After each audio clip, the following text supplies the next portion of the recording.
Well, it wouldn't colour my thinking about it. I think that Scotland eventually did very well in the game. Germany might have been out of sight early on in the match, but when Scotland got to grips with it, they certainly caused them plenty of problems. Got the equaliser and might have considered themselves a wee bit unlucky. It hasn't really coloured my thing. I think that Scotland possibly may have had Germany at a time when they were still in celebratory mood, I think. But Germany have had a couple of changes in the side as well too.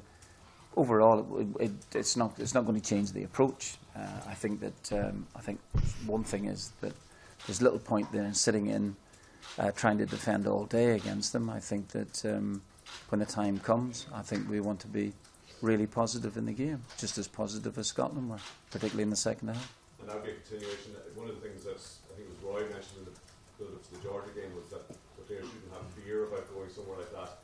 Germany more so being world champions away from home. I guess would that be another message that would be continued lead up to that game? Well, it is, yeah. I mean, I'm hoping that the team, and by the time that we play Germany, will have. We're hoping that the game against Gibraltar, we'd want to try and win that game, obviously, if we can, and going into the game with plenty of confidence. Number one, but two, yeah, I don't think they should be fearing it. I think the players, some of the players that will be involved in the game, hopefully, will be a bit fitter and really tuned in and ready for the game. It doesn't mean that we might not suffer a defeat. I mean, we were beaten the last time or the last couple of times against them, but it's been really positive. Go positively. Scotland have shown the way. Why shouldn't we not pick up the pieces? Ian McGeady can play. He can play in field. He can play wide. I think I think actually, in terms of my own view, he starts off wide right for Everton in the games that he's played, and then he can shift in, he can move. My own thoughts are that he can play in a number of positions. It's great to have that ability.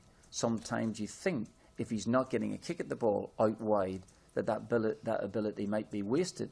If he's not in the middle, I think he can adapt. I think he's got the ability. I think now he's getting the confidence and playing more regularly than he has done, for some time. His Russian experience will eventually, hopefully, stand him in good stead. But at the end of the day, he's playing back home where people can see him. He sees himself now as a proper player. I think he is so important for us because he's one of the very few players in the game that can take people on and actually make something happen. Of course, the first two times he got the ball in the game against Georgia, he gave it away. He's come inside, he's made a little run, he's played a little pass. Georgia have come straight on the attack. Twice it happened. But the great thing about him, he didn't get his head down. It didn't seem to affect him. His confidence is high. I think you have to keep praising him as well too. I know that, and most people like it rather than. But he has the ability to go past players and make something happen for us. And we're not, with respect to us, we haven't got that many in the team that can do that. I'm not so sure that you're going to read everything into the. We have a number of goalkeepers here at this minute. There seemed to be an amazing issue over Shea. Shea wanted to come back and play again. He was never guaranteed playing in the side. The problems are obvious because he doesn't play regularly for Aston Villa. That might change in the next few months. I don't know, but if it doesn't, but he wants to play. Shea has last season was excellent when he was out on loan at Middlesbrough. Really good. I didn't do anything about it in the summertime in case he might change his mind and decide that I didn't want to play. So he knows all the problems and the hurdles he has to overcome. And there's David and Kieran are the players who are playing regularly. Young Randolph is doing okay at Birmingham City, and Robbie obviously has the same problem as Shea. But Ford started in goal. I told him a day or two beforehand he would start in goal. and that's fine. And overall, has done fine. But don't just read every single situation that somebody is actually number one. There wouldn't be too many players on our side that you would call, absolutely certain to play every single time. Martin, after the performance, there was criticism of the performance, and I know it's something that you obviously weren't that happy about.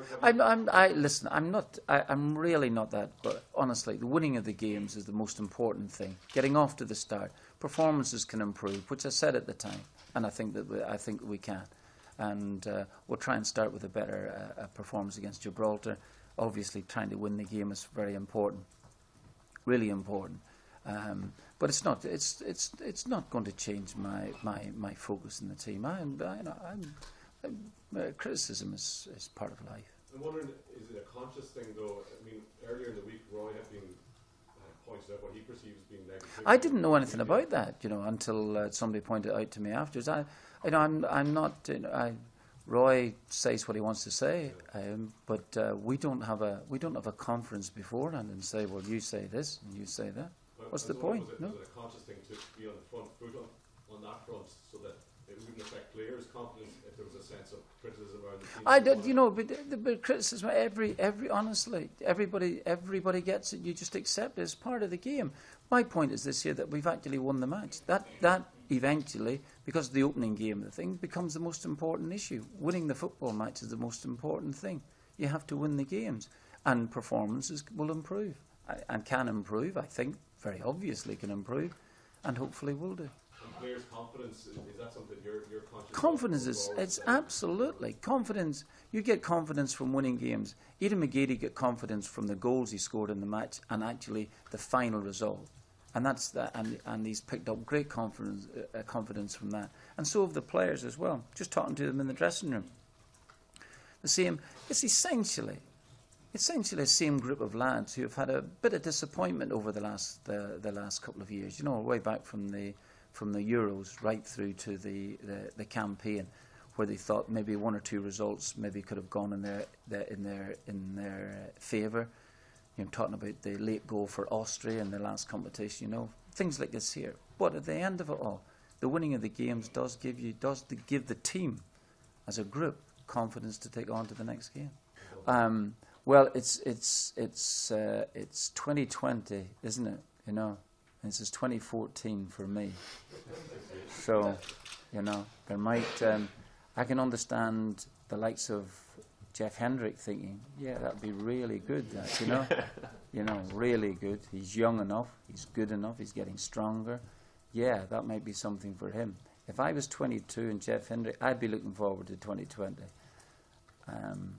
There might be a couple of us in this room not even make it to 2020, I'm talking about myself, really, I do. Actually, most of you, look very, very young. Not all that particularly handsome of you, but, youngish, not very well dressed, But I've been used to that for years, You just come so slovenly, and there's me dressed like a king.